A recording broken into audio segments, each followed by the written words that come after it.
মারকাজুল উলুম আন-নববী কেরানীগঞ্জ। আমি হযরতকে হযরতের মূল্যবান নসিহত পেশ করার জন্য সবিনয় অনুরোধ জানাচ্ছি।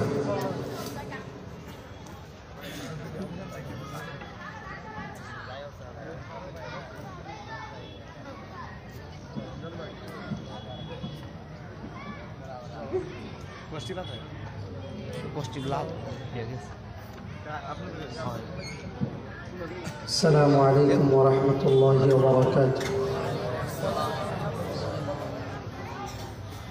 إن الحمد لله نحمده ونستعينه ونستغفره ونستهديه ونؤمن به ونتوكل عليه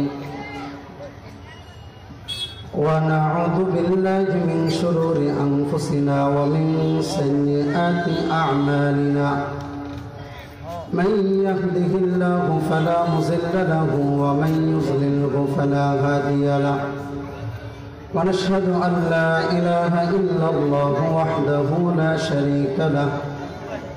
ونشهد أن سيدنا وسندنا ونبينا ومولانا محمدا عبد الله ورسوله أرسله الله تعالى بالحق بشيرا ونذيرا وداعيا إلى الله بإذنه وسراجا وقمرا منيرا.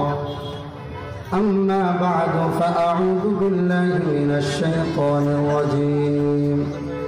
بسم الله الرحمن الرحيم. إنما المؤمنون الذين إذا ذكر الله وجلت قلوبهم وإذا تليت عليهم آياته زادتهم إيمانا وعلى ربهم يتوكلون. شكرا نماز الدرود. اللهم صل على محمد وعلى آل محمد كما صليت على إبراهيم وعلى آل إبراهيم إنك حميد مجيد. اللهم بارك على محمد وعلى آل محمد كما باركت على إبراهيم وعلى آل إبراهيم إنك حميد مجيد. দারুত তাকওয়া মাদ্রাসার উদ্যোগে তৃতীয় বার্ষিক তাফসীরুল কোরআন মাহফিলের আজকের সম্মানিত সভাপতি মুফতি আব্দুস সবুর কাসেমি দামাত বরকাতুহুল আলিয়া এবং আজকের প্রধান আলোচক সারা বাংলায় আলোড়ন সৃষ্টিকারী মুহাক্কিক আলেম এবং নুসুস ভিত্তিক আলোচনা যিনি করে থাকেন সবচেয়ে বেশি, মুফতি আরিফ বিন হাবিব হাফিজাহুল্লাহ। আরও অনেকে আজকে আলোচনা করেছেন। আমাদের সামনে আজকে উপস্থিত আমার মুরব্বী বাবারা, কলিজার টুকরা তালিবুল ইলম ভাইরা, পর্দার অন্তরালের অত্যন্ত শ্রদ্ধা মা ও বোনেরা, রব্বুল আলামিনের দরবারে কালিমাতুশ শুকর আদায় করি যে রব আমাদেরকে কোরআন এবং হাদিসের আলোকে আলোচনা করবার এবং শুনবার জন্য সুন্দর জান্নাতি বাগানে আসার বসার তৌফিক আল্লাহ তাআলা দান করেছেন। এই জন্য রব্বুল আলামিনের দরবারে কালিমাতুশ শুকর আদায় করি, বলি আলহামদুলিল্লাহ। সংক্ষিপ্ত সময়ে কিছু কথা বলা। সূরাতুল আনফালের 2 নং আয়াত তেলাওয়াত করেছি। আয়াতের আলোকে কিছু কথা হবে। আল্লাহ রাব্বুল আলামিন আমাদের সকলকে আমলের নিয়তে শুনবার তৌফিক দান করুন, বলেন আমিন। আল্লাহ তাআলা এখানে আমাদেরকে এনেছেন, বসার সুযোগ দিয়েছেন, এটা আল্লাহর পক্ষ থেকে বড় একটা নিয়ামত। আল্লাহ তাআলা আমাদেরকে হায়াতে রেখেছেন, এটাও আল্লাহর পক্ষ থেকে একটা নিয়ামত। সুস্থ রেখেছেন, এটাও আল্লাহর পক্ষ থেকে একটা নিয়ামত। আল্লাহর কাছে চাওয়া ছাড়াই হাত পা অঙ্গ প্রত্যঙ্গ আল্লাহ তাআলা আমাদেরকে দিয়েছেন, এটাও আল্লাহর পক্ষ থেকে বড় একটা নিয়ামত। দুনিয়াতে আমার চোখে দেখা না দেখা যত নিয়ামত আছে, সবগুলোর মধ্যে উল্লেখযোগ্য একটা নিয়ামত হলো ঈমান, যেটা রাইসুল মুফাসসিরিন আব্দুল্লাহ ইবনে আব্বাস রাদিয়াল্লাহু তাআলা আনহুমা থেকে বর্ণিত। উনি বলেন, ইন্না আকবারি মিন নিআমিল্লাহি সুবহানাহু ওয়া তাআলা হুয়াল ঈমান। আল্লাহর যত নাজ নিয়ামত আছে, সব নিয়ামতের মধ্য থেকে উল্লেখযোগ্য একটা নিয়ামত হলো ঈমান। যে ঈমানি দৌলত পাওয়ার জন্য মানুষ আল্লাহর কাছে অনেকে আবদার জানায়, অনেকে আবদার জানায় না। বাকি আল্লাহর কাছে আমরা চাওয়া ছাড়ে আল্লাহ তাআলা আমাদেরকে এই দৌলত দান করেছেন। এটা এমন একটা দৌলত যে দৌলতটা পুরা পৃথিবী বিক্রি করে হলেও এই দৌলতটা কিনা সম্ভব না এবং এটা নিজের মধ্যে আনা সম্ভব না। অথচ আল্লাহ তাআলা 1450 বছর পরে আমাদেরকে এমন একটি দৌলত দান করেছেন, যেই নবীর মাধ্যমে, যেই নবীর দাওয়াতের মাধ্যমে আমরা ঈমান এনেছি। নবীকে আমরা দেখি নাই, নবীর জামানায়ও আমরা আসি নাই, নবীকে যারা দেখেছেন তাদেরকেও আমরা দেখি নাই, তাদের কাছাকাছি সময়ও আমরা আসি নাই।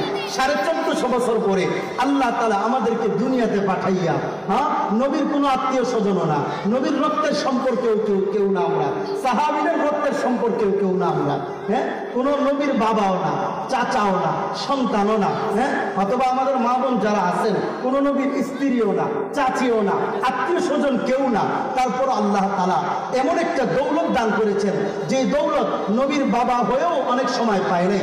ইব্রাহিম আলাইহিস সালামের বাবা, নবীর বাবা, তারপরও ঈমানি দৌলত পায় নাই।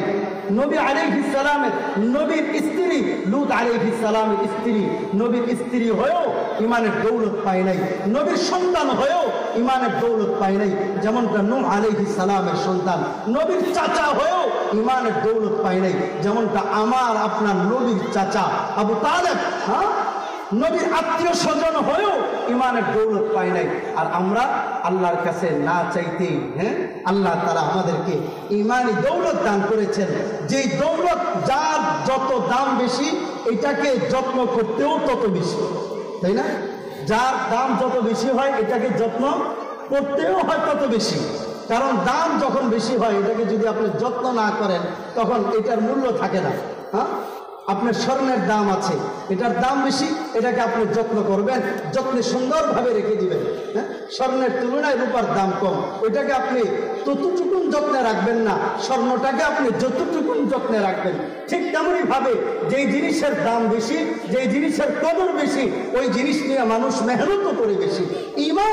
ঈমান এটার দাম আছে, দুনিয়া তো আছে, কবরেও আছে, হাসরের ময়দানেও আছে।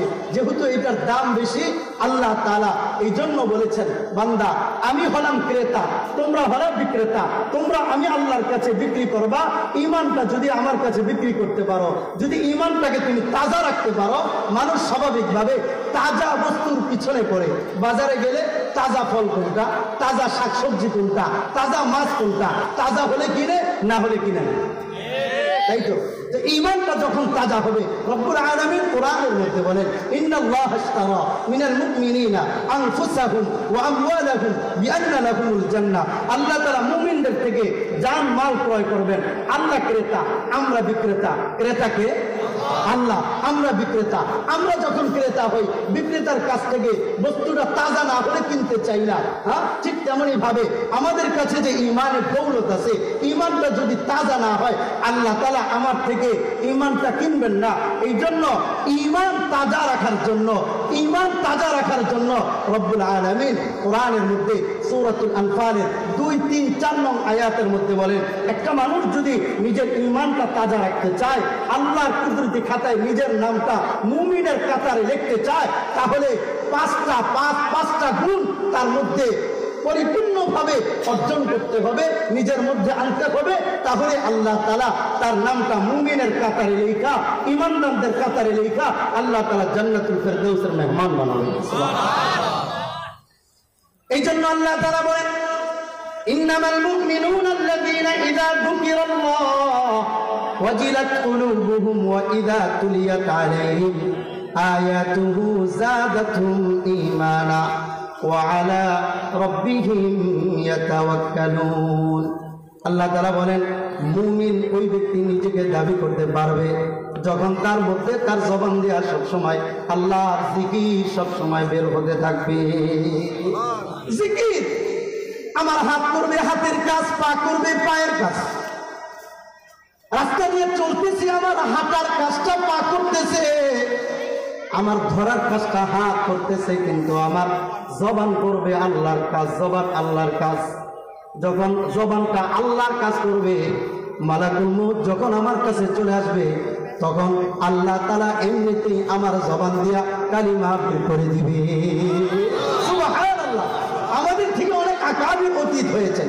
উস্তাদে মুহতারাম শেখুল হাদিস আল্লামা আজিজুল হক রাহিমাহুল্লাহ, আল্লামা মামুনুল হক হাফিজাহুল্লাহর বাবা। তো আমরা যখন দেখতাম জামিয়া রহমানিয়া যখন ছিলাম, উস্তাদ যখন আসতেন পা অচল হাত অচল হুইল চেয়ারে করে উস্তাদকে মাদ্রাসায় নিয়ে আসা হতো। কিন্তু আল্লাহর বান্দা হাত অচল পা অচল হাঁটতে পারে না, হাত দিয়ে কিছু ধরতে পারে না, নিজের কাজটা নিজে করতে পারে না, কিন্তু আল্লাহর বান্দার জবানটা বড় সচল। আল্লাহর বান্দার হাত অচল, আল্লাহর বান্দার পা অচল, কিন্তু আল্লাহর বান্দার জবানটা বড় সচল। হাত দিয়ে কোনো কিছু করতে পারে না, পা দিয়ে কোনো কিছু করতে পারে না, কিন্তু বান্দার জবান দিয়া সবসময় আল্লাহ আল্লাহ আল্লাহ আল্লাহ বের হওয়া বন্ধ হয় না। মরার আগ পর্যন্ত জিজ্ঞাসা করা হয়েছে, হ্যাঁ, যখন কোনো শেষ নাই, দুনিয়ার কোনো খোঁজখবর নাই, বাড়ি কোথায় জানে না, মাদ্রাসায় কোথায় জানে না, সন্তান কতজন এটাও জানে না, বাড়ি কোথায় এটাও জানে না, মাদ্রাসায় কোথায় অবস্থিত এটাও জানে না, কিন্তু বান্দার রবকে এটা বান্দা ভুলে না। সব সময় আল্লাহ আল্লাহ আল্লাহ আল্লাহ জিকির। বান্দা যখন আল্লাহর নামটা চলতে ফিরতে সব সময় জবান দিয়ে বের করে দেবে। গাড়ি চালক গাড়ি চালায়, দোকানদার দোকানদারি করে, একটা মানুষ নিজের কাজ করে, হাতের কাজ হাতে করে, পায়ের কাজ পায়ে করে, বান্দার জবান দিয়ে সব সময় যখন বের হবে আল্লাহ আল্লাহ আল্লাহ আল্লাহ। আল্লাহ তাআলা বলেন, আমি আল্লাহর কুদরতি খাতায় যদি তোমার নামটা মুমিনদের কাতারে লিখতে চাও, 1 নম্বর তোমার মধ্যে যে গুণটা আনতে হবে সেটা হলো জিকির। অন্তর দিয়ে তোমার বেশি বেশি করতে হবে, জবান দিয়ে সব সময় জিকির। এই জন্য জিকিরের ফজিলত বর্ণনা করতে গিয়ে রাসূলুল্লাহ সাল্লাল্লাহু আলাইহি ওয়াসাল্লামের কাছে একজন সাহাবী এসে বলতেছেন, ইয়া রাসূলুল্লাহ, ইয়া হাবিবাল্লাহ, আমাকে এমন একটা বিষয় সম্পর্কে আমাকে একটা সংবাদ দেন, যে বিষয়টা পালন করলে আমি অল্পতেই আল্লাহর জান্নাতের মালিক মেহমান হয়ে যেতে পারবো। নবী আলাইহিস সালাম বলতেছেন, যদি তুমি অল্প আমলের মাধ্যমে আল্লাহর তৈরিকৃত জান্নাতের মালিক হতে চাও, তাহলে সেই আমলটা হলো জিক্রুল্লাহ তথা আল্লাহর জিকির। আল্লাহর জিকির, জিকিরের মাধ্যমে আল্লাহর প্রিয় হওয়া যায়। এই জন্য আল্লাহর প্রিয় বান্দা যারা, তাদেরকে দেখবেন সবসময় জিক্রুল্লাহ, হাতের মধ্যে তাসবিহ একটা থাকে, যার নাম হলো মুজাক্কির। আল্লাহকে স্মরণ করায় দেয়, নিজের হাতে তাসবিহ আপনাকে স্মরণ করিয়ে দিবে। রাস্তা দিয়ে হেঁটে যান, ওই তাসবিহ আপনাকে স্মরণ করিয়ে দিবে মাওলাকে ডাক। দোকানে যান, তাসবিহ আপনাকে স্মরণ করিয়ে দিবে আল্লাহকে ডাক। গাড়ি চালান, আপনার হাতে যদি তাসবিহ থাকে, আপনার তাসবিহ স্মরণ করিয়ে দিবে আল্লাহকে ডাক। কারণ দুনিয়ার যা কিছু দেখছো সব কিছু হলো মাখলুক, তোমার আল্লাহ হলো তোমার খালেক। দুনিয়ার সব কিছু তোমার না হলেও চলবে, কিন্তু আল্লাহ যদি তোমার না হয় তোমার চলবে না। এই জন্য আমি দুনিয়ার সব পাইলাম, আল্লাহ পাইলাম না, কিছুই পাইলাম না। মাল্লাহুল মাওলা ফালাহুল কুল, যদি আমার জন্য আল্লাহ হয়ে যায়, পুরা দুনিয়া যদি আমার জন্য না হয়, তাহলে আমার সব হয়ে গেছে। কারণ আমার আল্লাহ আমার সাথে আছে। আর আল্লাহ যদি না হয়, পুরা দুনিয়া যদি আমার জন্য হয়ে যায়, তাহলে আমার কোনো কিছুই হয় নাই। এই জন্য রাসূলুল্লাহ বলেন, মুতু ক্বাবলা আন তামুতু ওয়া হাসিবু ক্বাবলা আন তুহাসাবু। মরার আগে তুমি ভাবনার জগতে একবার মরো, ভাবনার জগতে মরো। আজকে যদি তুমি লাশ হয়ে যাও, আজকে আমিও লাশ, আপনিও লাশ, ভাবনার জগতে ভাবেন, আপনি ভাবেন আমিও লাশ, আপনিও লাশ, ভাবনার জগতে আমিও লাশ, আপনিও লাশ। মসজিদের মাইকে আপনার নামও এলান হয়ে গেছে, আমার নামও এলান হয়ে গেছে। মসজিদের খাটিয়া আপনার জন্য আমার জন্য হাজির হয়ে গেছে। মানুষগুলা খাটিয়া তৈরি আমার আপনার লাশটা কবরস্থানে নিয়ে গেছে। 2 জন মানুষ কবরের মধ্যে নাই মা, ওই 2 জন মানুষ ভর দিয়ে যখন কবরের 2 পাশে উঠে গেছে, আমি আপনি ভাবনার জগতে আমিও লাশ, আপনিও লাশ, ভাবনার জগতে আমিও লাশ, আপনিও লাশ। আমাকে আপনাকে যখন কবরের মধ্যে রাখা হবে, ওই দুইজন মানুষ আমাকে কবরে রেখে যখন উঠে যাবে, তখন আমি আপনি আমরা দুইজন আমরা সকলে মিলে কবরের মধ্যে লাশ হয়ে শুয়ে আছি। মানুষ যখন বাঁশের ছাউনি দিয়ে মাটি চাপা দিয়ে যার যার মতো করে চলে যাবে, তখন আমার সাথে বলুন তো দেখি, আমার দুনিয়ার কোনো বন্ধু আসেনি? আমার বিবি আছে নাকি? আমার সন্তান আছে নাকি? না না না, দুনিয়ার কেউ নাই। যে বিবি বাল বাচ্চার জন্য সব কিছু করলাম, যে দোকানের জন্য, যে ব্যবসার জন্য জীবন দিয়ে দিলাম, যে দুনিয়ার কাজের জন্য হায়াতে জিন্দেগির পুরা সময়টা ব্যয় করে দিলাম, সব কিছু আমার যার যার জায়গায় রয়ে গেছে। কিন্তু আমার কবরে আমার সাথে কেউ যায় নাই, আমার সাথে আমার আল্লাহ কবরে আছে, কবরে আছে আল্লাহ। এই জন্য রাসূলুল্লাহ বলেন, এমন আমল করো, এমন কাজ করো যা তোমার সাথে কবরে যাবে, যা আমার সাথে কবরে যাবে। আমার বিবি, আমার বাল বাচ্চা, দুনিয়ার কোন বস্তু আমার সাথে কবরে যাবে না। আমার সাথে আমার জিকির কবরে যাবে, লা ইলাহা ইল্লাল্লাহ, লা ইলাহা ইল্লাল্লাহ। আমার সাথে আমার জিকির কবরে যাবে। এই জন্য রাসূলুল্লাহ বলেন, ঈমানটা মজবুত করা আমারও দরকার, আপনারও দরকার। এই জন্য রাসূলুল্লাহর একটা হাদিস, ইন্নাল ঈমান লা ইয়াখলাকু ফি জাওফি আহাদিকুম কামা ইয়াখলাকুস সাওব। রাসূলুল্লাহ বলেন, জামার মধ্যে যেমন ময়লা লাগে, আমার দিকে মনোযোগ দেন, এদিকে তাকান, এদিকে তাকান, সবাই তাকাইছেন আমার দিকে? একটু জোরে আল্লাহর নামটা বলেন তো, আল্লাহু আকবার। আবার বলেন আল্লাহু আকবার। রাসূলুল্লাহ বলেন, আমার জামার মধ্যে ময়লা লাগছে, আপনার জামার মধ্যে ময়লা লাগছে। জামার ময়লা উঠানোর জন্য আপনি আমি সাবান ব্যবহার করি, সাবান হুইল পাউডার ব্যবহার করি। হুইল পাউডার অথবা সাবানের মাধ্যমে আমার আপনার জামার ময়লাগুলা দূর হয়ে যায়। রাসূলুল্লাহ বলেন, ঈমানের মধ্যে এমন ময়লা লাগে, ঈমানের ময়লা যদি দূর করতে হয়, ফাসআলুল্লাহ আন ইউজাদ্দিদাল ঈমান, আল্লাহর কাছে দোয়া করো, আল্লাহ তাআলা যেন তোমার ঈমানটা নবায়ন করে দেয়। আর ঈমান নবায়ন কেমনে হবে? ঈমান নবায়ন হবে, ঈমান নতুন হবে, ঈমান তাজা হবে লা ইলাহা ইল্লাল্লাহর জিকিরের মাধ্যমে। স্বাভাবিকভাবে একটা মাছ যদি তাজা হয়, আপনি মাছটা আপনার হাতে নিছেন, হাতে নেওয়ার পরে মাছটা যদি লাফ দেয়, লাফ দিয়ে মাছটা উপরে যাবে। আর যদি মাছটা মরা থাকে, তাহলে কোনো রকম যদি এটা পড়ে যায়, হ্যাঁ, হাত থেকে যদি ফসকে পড়ে যায়, নিচে চলে যাবে। মাছটা যদি তাজা থাকে, ফসকে পড়ে গেলেও সে উপরের দিকে গিয়ে এরপরে নিচে যাবে। এমনই তো নাকি? মাছটা যদি তাজা হয়, লাভ দেওয়া যদি পড়ে যায়, উপরে যাবে, এরপরে নিচে যাবে। ঠিক তেমনি ভাবে আমি আপনি যদি আমার ঈমানটাকে আমি তাজা রাখতে পারি, আমার হায়াতি জিন্দেগির মধ্যে যদি লা ইলাহা ইল্লাল্লাহর জিকিরটা নিজের জীবনের মধ্যে বাস্তবায়ন করতে পারি, মালাকুল মউত যখন আসবে, তখন আমার তাজা ঈমানটা লা ইলাহা ইল্লাল্লাহর জিকিরের বরকতে আল্লাহ তাআলা আমার জবান দিয়া কালিমা বের করে দিবে। সুবহানাল্লাহ, লা ইলাহা ইল্লাল্লাহ, এতটুকুই তো। অথচ এই জিকিরের ফায়দা কত? শুধু একটা হাদিসের সংক্ষিপ্ত একটা কথা বলি। রাসূলুল্লাহ মসজিদে নববীর মধ্যে বসা, মিশকাতুল মাসাবিহের মধ্যে হাদিসটা আসছে। আবু হুরায়রা বলে, আমরা সকলে মিলে মসজিদে নববীর মধ্যে বসা, হঠাৎ করে রাসূলুল্লাহ সাল্লাল্লাহু আলাইহি ওয়াসাল্লাম আমাদের থেকে উঠে চলে গেছেন। সর্বপ্রথম ভীত সন্ত্রস্ত হয়ে আমি আবু হুরায়রা রাসূলুল্লাহকে খুঁজতে গেলাম। আল্লাহর নবীকে খুঁজতে যাওয়ার পরে মদিনার অলিগলিতে খুঁজতে লাগলাম, আল্লাহর নবী কোথায় আছে। খুঁজতে খুঁজতে বনু নাজ্জার গোত্রের এক আনসারী সাহাবীর বাগানের কাছ পর্যন্ত গেলাম। গিয়ে দেখলাম বাগানের মধ্যে ঢোকার মধ্যে কোনো দরজা খুঁজে পাচ্ছি না। তবে একটা নালা দেখলাম, নালা, যেই নালাটা বাগান পর্যন্ত গেছে, আমি ওই নালাতে কইরা বাগানের ভিতরে ঢুকলাম। বাগানের ভিতরে ঢুকে দেখি রাসূলুল্লাহ সাল্লাল্লাহু আলাইহি ওয়াসাল্লাম বাগানের যে দেয়াল আছে, দেয়ালের মধ্যে আল্লাহর নবী বৈশা দুইটা পা এভাবে ঝুলাচ্ছে, আর আল্লাহর নবীর জুতা মুবারক গুলা নিচে পড়ে আছে। আল্লাহর নবীর জুতা মুবারক গুলা নিচে পড়ে আছে।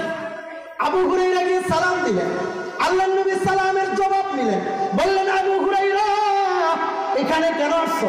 আবু হুরায়রা বললেন, ইয়া রাসূলুল্লাহ, ইয়া হাবিবাল্লাহ, আমি একা আসি নাই, আমার সাথে সব সাহাবীরা আসছে, সবাই বাগানের ও প্রান্তরে অপেক্ষা করতেছে। আপনি হঠাৎ করে চলে আসলেন, আপনার কোনো সমস্যা হলো কিনা আপনাকে খোঁজার জন্য বের হয়ে গেলাম। আল্লাহ নবী বললেন, আমাকে এত পরিমাণ তোমরা ভালোবাসো, মহাব্বত করো। রাসূলুল্লাহ তখন বললেন, আবু হুরায়রা, এই যে নাও আমার জুতাটা তোমার হাতে দাও, আমার জুতাটা তোমার হাতে নিয়ে বাগানের ওই প্রান্তরে যার সাথে দেখা হবে তাকে গিয়া বলবা, মান ক্বালা লা ইলাহা ইল্লাল্লাহ দাখালাল জান্নাহ, যে ব্যক্তি লা ইলাহা ইল্লাল্লাহ বলবে সে জান্নাতের মেহমান হয়ে যাবে। সুবহানাল্লাহ। হ্যাঁ, ওমর ইবনে খাত্তাব রাদিয়াল্লাহু তাআলা আনহুর সাথে সাক্ষাৎ হয়েছে, অনেক বড় ঘটনা। ওই দিকে আমি যাচ্ছি না, আমি বুঝাতে চাচ্ছি লা ইলাহা ইল্লাল্লাহ এই জিকির আমার আপনার জীবনে আনা দরকার আছে না নাই? এই জন্য চলতে ফিরতে সবসময় জিকির জিকির। আমি যত বেশি জিকির করব, আমার জিকির আখিরাতের ফিকির বাড়াবে, আখিরাতের চিন্তা বাড়াবে। এই জন্য আল্লাহ তাআলা বলেন, ইন্নামাল মুমিনুনা আল্লাযীনা ইযা যুকিরাল্লাহু ওয়াজিলাত কুলুবুহুম, যখন আমি আপনি আল্লাহ জিকির করব তখন আমার অন্তরের মধ্যে প্রকম্পিত হবে, চোখ দিয়া পানি ঝরে পড়বে। আল্লাহর জিকিরের মাধ্যমে, আল্লাহকে ডাকার মাধ্যমে যখন আমার আপনার চোখ দিয়া পানি ঝরে বের হবে। রাসূলুল্লাহ বলেন, মান বাকা মিন খাশিয়াতিল্লাহ ফাকাদ হারামাল্লাহু আলাইহিন নার। আল্লাহকে ডাকতে ডাকতে আল্লাহর ভয়ে কারো চোখ দিয়ে যদি পানি ঝরে যায়, রাসূলুল্লাহ বলেন এই পানির বরকতে আল্লাহ তাআলা তার জন্য জাহান্নামের আগুনকে হারাম করে দিবে। সুবহানাল্লাহ। এজন্য রাসূলুল্লাহ সাল্লাল্লাহু আলাইহি ওয়াসাল্লাম মসজিদে নববীর মধ্যে বসা, হঠাৎ করে একজন লোক, ওই মুহূর্তে জিবরিল আমিন নবীর কাছে আসছে, এসে দেখে একজন লোক নবীর পাশে কান্না করতেছে। জিজ্ঞেস করা হয়েছে, ইয়া রাসূলুল্লাহ, ইয়া হাবিবাল্লাহ, কেন কান্না করতেছে? আল্লাহর ভয়ে, আখিরাতের ভয়ে, হাসরের ময়দানে আল্লাহর সামনে কেমনে দাঁড়াবে এই ভয়ে কান্না করতেছে।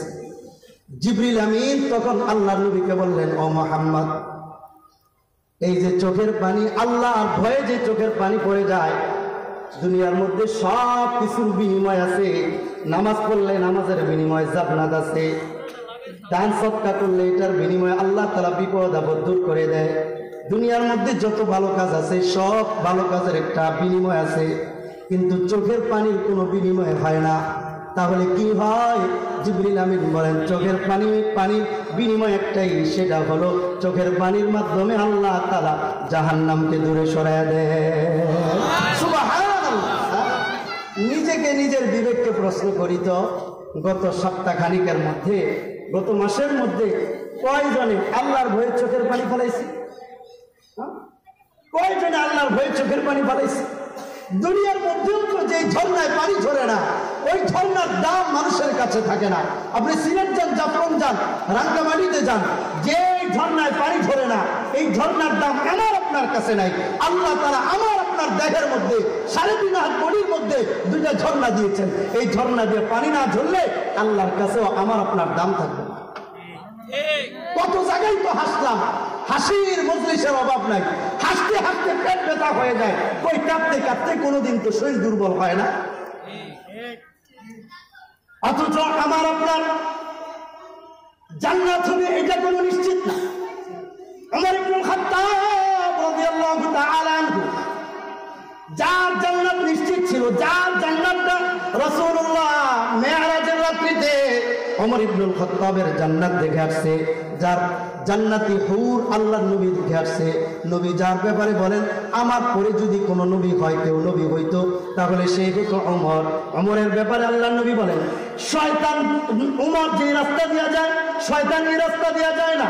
ওমরের ব্যাপারে রাসূলুল্লাহ কত সুসংবাদ দিয়েছে, অথচ এই ওমর রাদিয়াল্লাহু তাআলা আনহুকে যখন মৃত্যুর পরে গোসল দেওয়ানো হচ্ছে, গোসল দেওয়ানোর সময় দেখে ওমর রাদিয়াল্লাহু তাআলা আনহু পিঠের মধ্যে পুরা পিঠ ভর্তি পিটার দাগ, চাবুকের দাগ, বেতের দাগ, পুরা পিঠটা কালো হয়ে গেছে।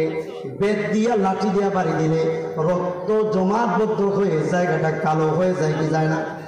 হ্যাঁ, কালো হয়ে যায় না? ওমরের পুরা পিঠটা কালো হয়ে আছে। যারা গোসল দিচ্ছে তারা আব্দুল্লাহ ইবনে ওমরকে ডাকছে, বাবা বলো দেখি তোমার বাবার কি অবস্থা? এত বাদশা আমিরুল মুমিনিন, সংসারে তো কোনো শান্তি ছিল না, যে বিবি স্বামীর এবং স্বামী স্ত্রীর মধ্যে ঝামেলা ছিল, যে ঝামেলার কারণে মারামারি হয়েছে এমনটাও না। ওমরকে মারবে এমন কোনো শক্তি তো কারো দেখি না, এমন কোনো সাহস কাউকে দেখছি না আমরা। তাহলে ওমরের পিঠের মধ্যে এত পরিমাণ দাগ কেন? আব্দুল্লাহ ইবনে ওমর তখন সকল উপস্থিত সাহাবীদের মাঝে, সকলের মাঝে ওমর, আব্দুল্লাহ ইবনে ওমর একটা খাতা বের করে আনছেন। এই খাতাটা হলো মুহাসাবার খাতা, হিসাবের খাতা। এই খাতাটাই না আব্দুল্লাহ ইবনে ওমর বলে এটা হলো আমার বাবার হিসাবের খাতা।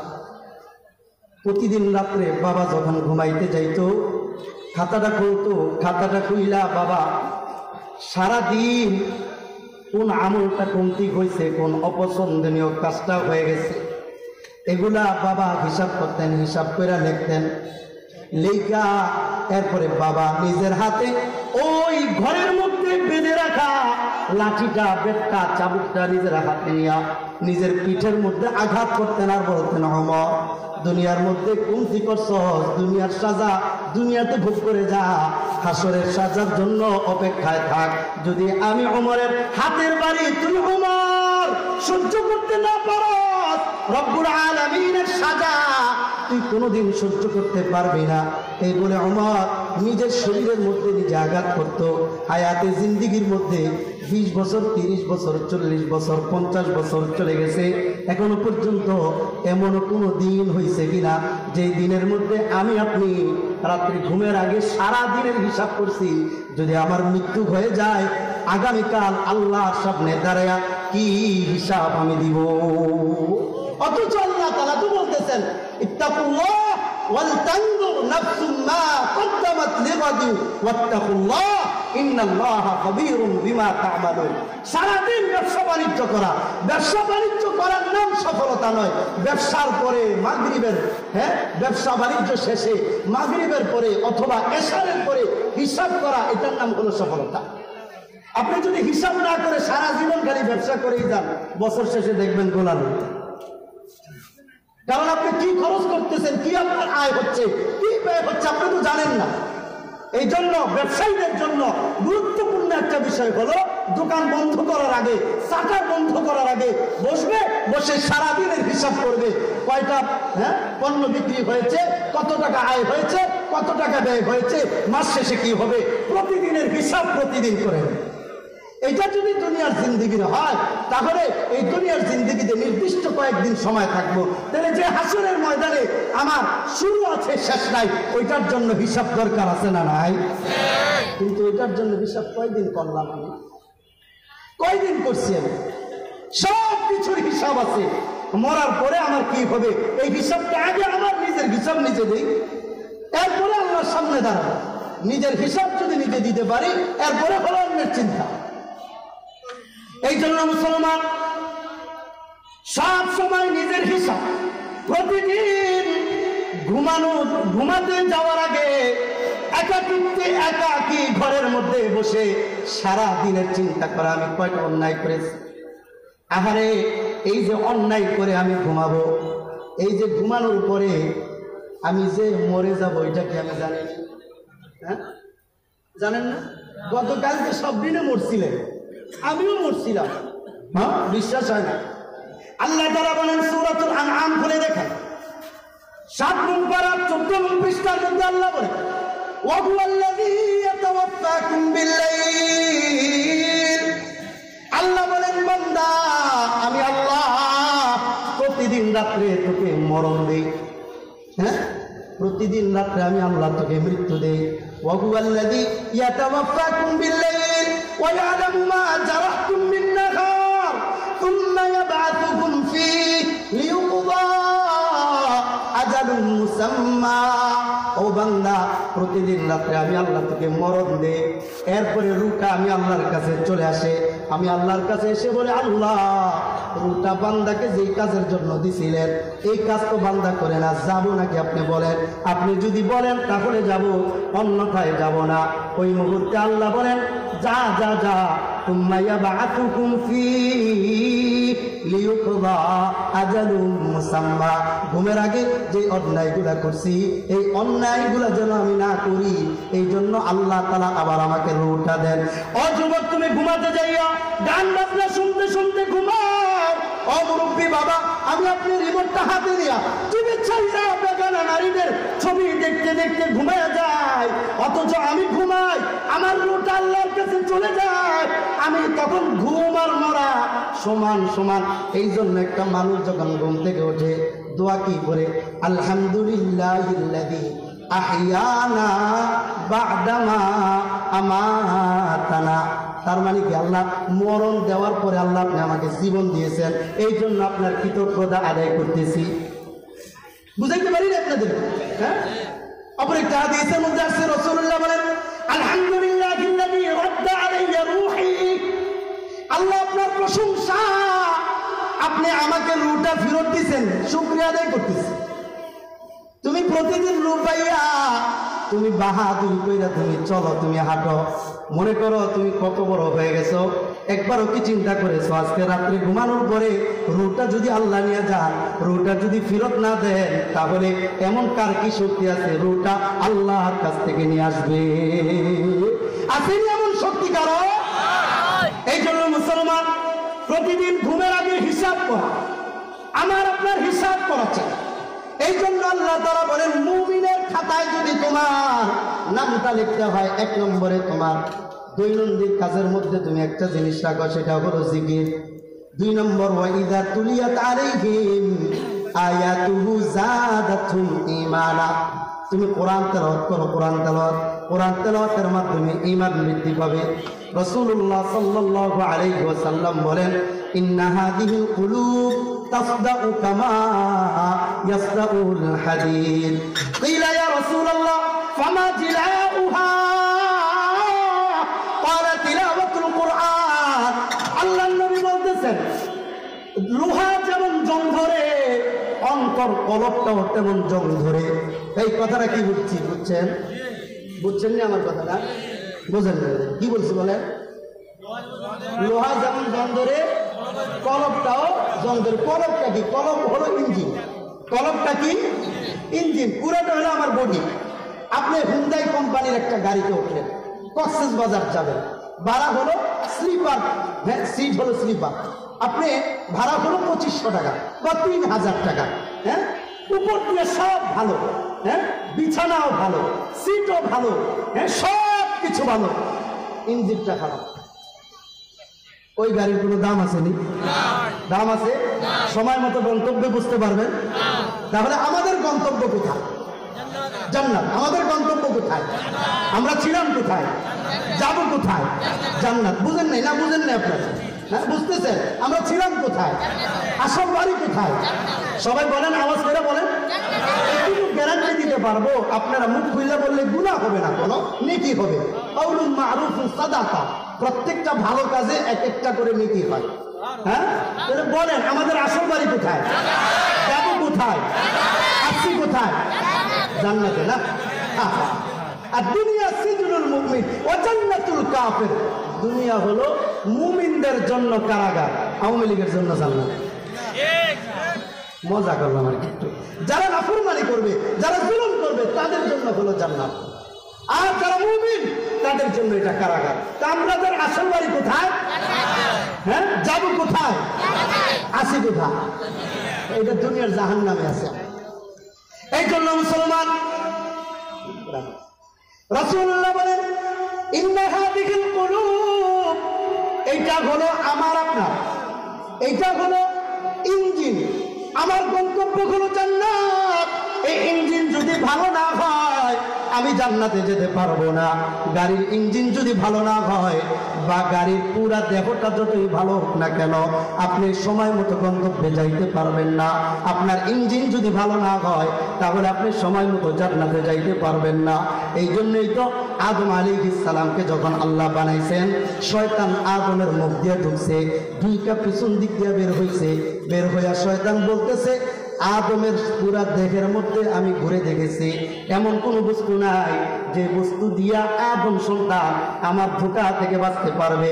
তবে বাম দুধের নিচে, এই যে বাম দুধের নিচে ছোট্ট একটা গোস্তের টুকরা যেটা আমি দেখেছি, যদি আদম সন্তান আমার থেকে বাঁচতে হয়, আমার থেকে যদি বাঁচতে পারে, এই ছোট্ট টুকরার মাধ্যমে বাঁচতে পারবে।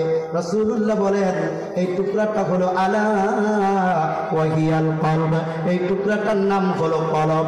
এই জন্য রাসূলুল্লাহ বলেন ইন্না হাযিহিল কুলুব, দুনিয়ার যত মানুষের কলব আছে সব কলবগুলো জং ধরে, যেমনই ভাবে লোহা জং ধরে, রাসূলুল্লাহ বলেন লোহার জং দূর করা যায়, কলবের জং দূর করা যায়, এমনি তুমি জং দূর করবা। সাহাবীরা জিজ্ঞাসা করেছেন রাসূলুল্লাহকে, কিলা ইয়া রাসূলুল্লাহ ফামা জিলা উহা, কলবের জং কেমনে দূর হবে?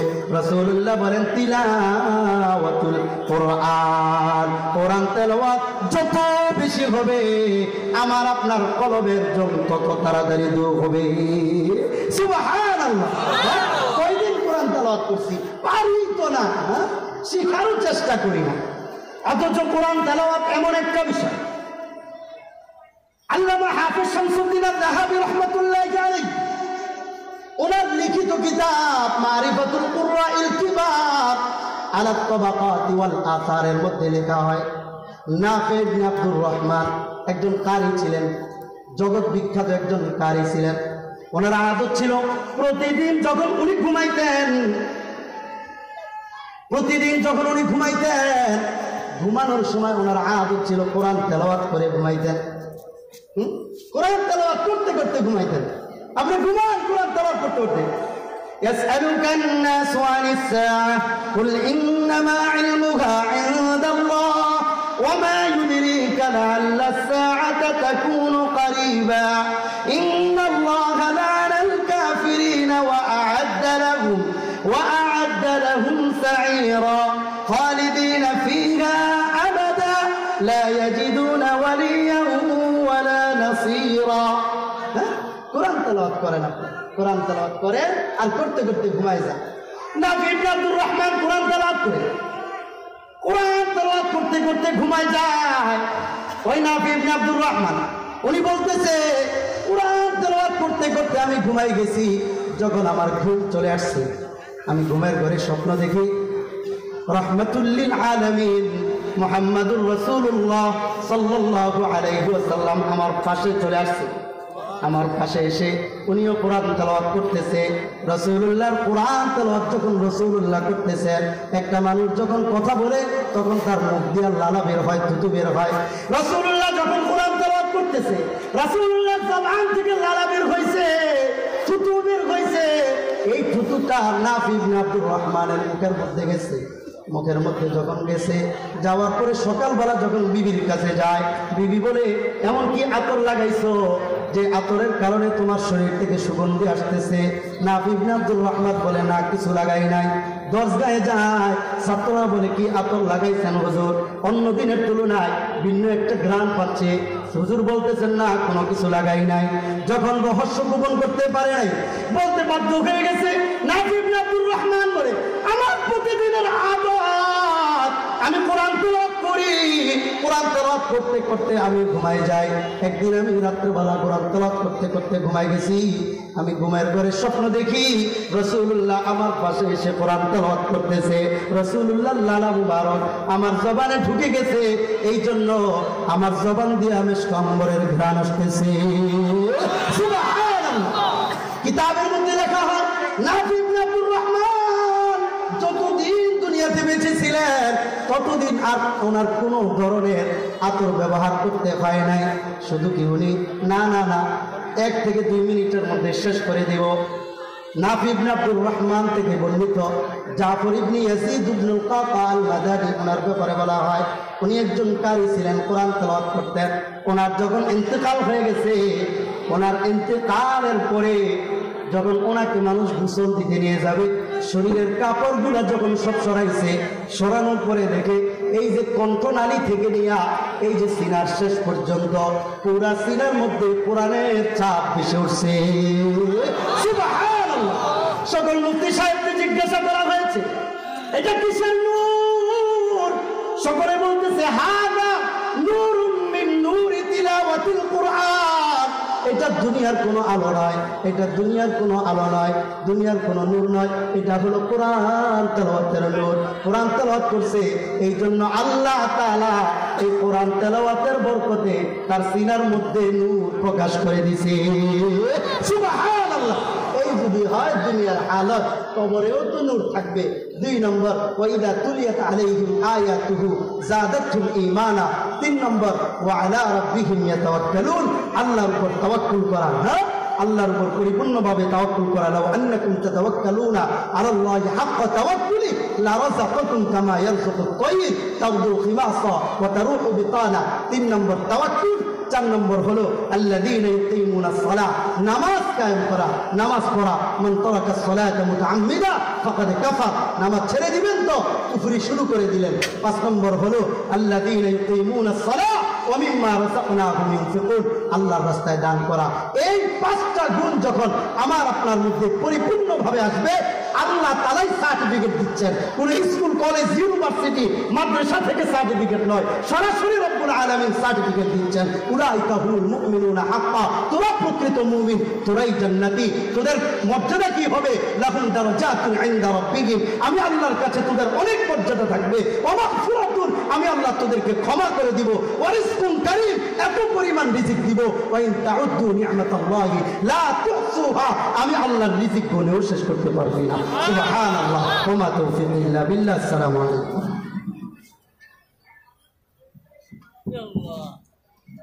আলহামদুলিল্লাহ, অত্যন্ত গুরুত্বপূর্ণ আলোচনা পেশ করছিলেন মিরপুর হাসপাতাল জামে মসজিদের সম্মানিত খতিব